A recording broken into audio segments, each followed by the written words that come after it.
नमस्कार मेरे विद्यार्थी मित्रों, हिंदी कक्षा में आपका स्वागत है। आज हम सुलभ भारती कक्षा 8वीं से पढ़ने जा रहे हैं कहानी वारिस कौन। इसकी लेखिका विभा रानी है।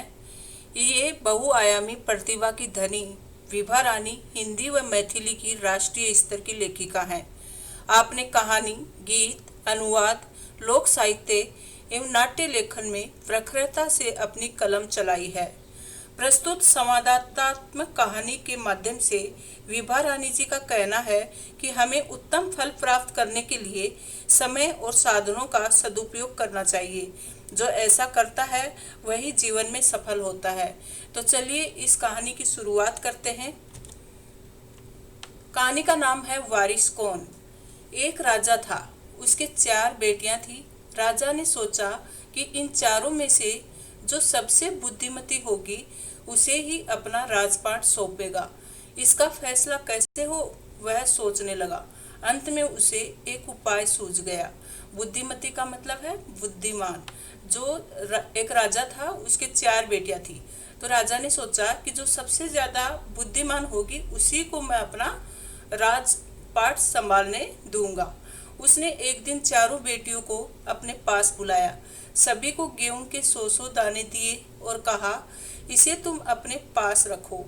5 साल बाद मैं जब इन्हें मांगूंगा तब तुम सब मुझे वापस कर देना।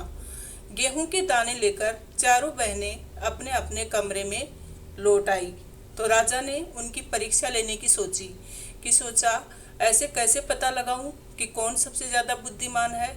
तो उसने चारों बेटियों को अपने पास बुलाया और सबको गेहूं के 100 दाने दिए। कितने दाने दिए? 100 दाने दिए और कहा कि इन्हें अपने पास रखो और जब मैं मांगूंगा तब ये तुम मुझे वापस कर देना। और कितने साल बाद मांगूंगा?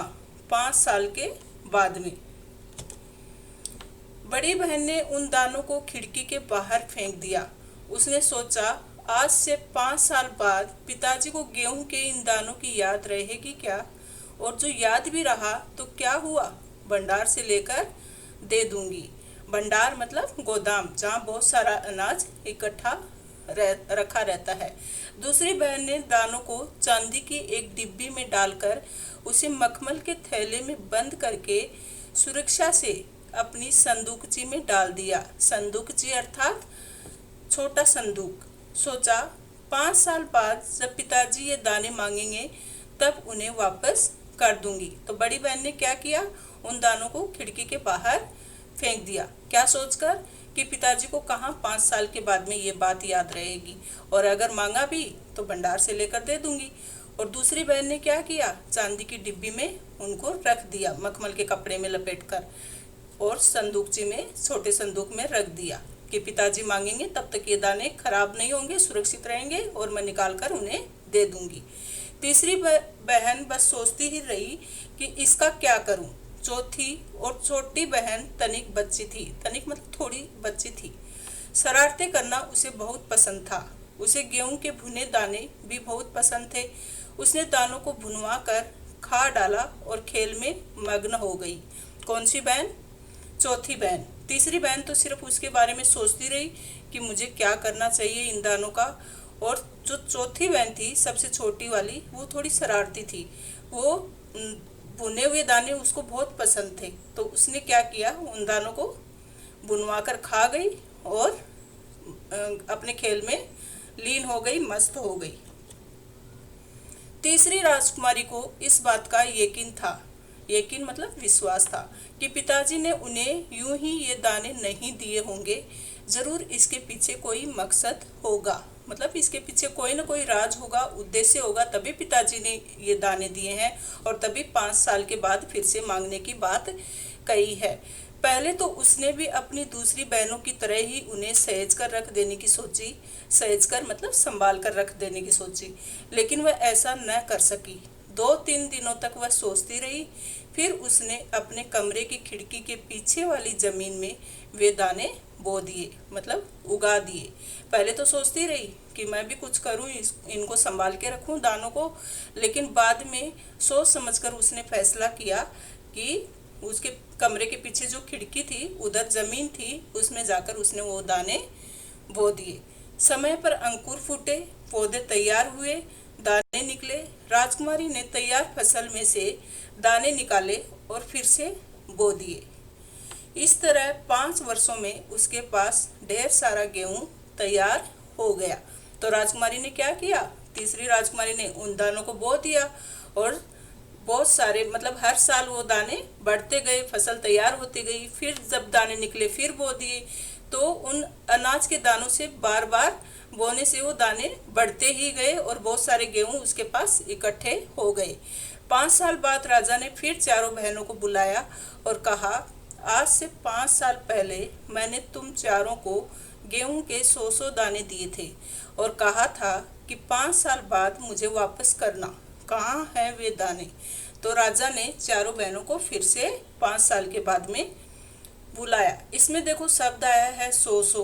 तो ऐसे बहुत सारे शब्द जिनके बीच में डेस रहता है, उन शब्दों को कहते हैं शब्द युग। कहीं भी आपको डेस वाले शब्द दिखाई दें तो उनको वो शब्द रहेंगे शब्द युग के अंदर। चलिए आगे बढ़ते हैं।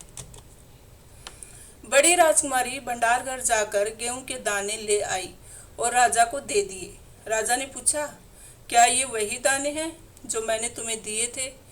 पहले तो राजकुमारी ने हाँ कह दिया, मगर राजा ने फिर कड़क कर पूछा, तब उसने सच्ची बात बता दी। तो बड़ी राजकुमारी ने क्या किया था, दानों का उसने बाहर फेंक दिए थे और जब राजा ने 5 साल के बाद में मांगे तो वहाँ वह कुछ दाने ले आई। राजा को पता था कि ये वही दाने नहीं हो सकते।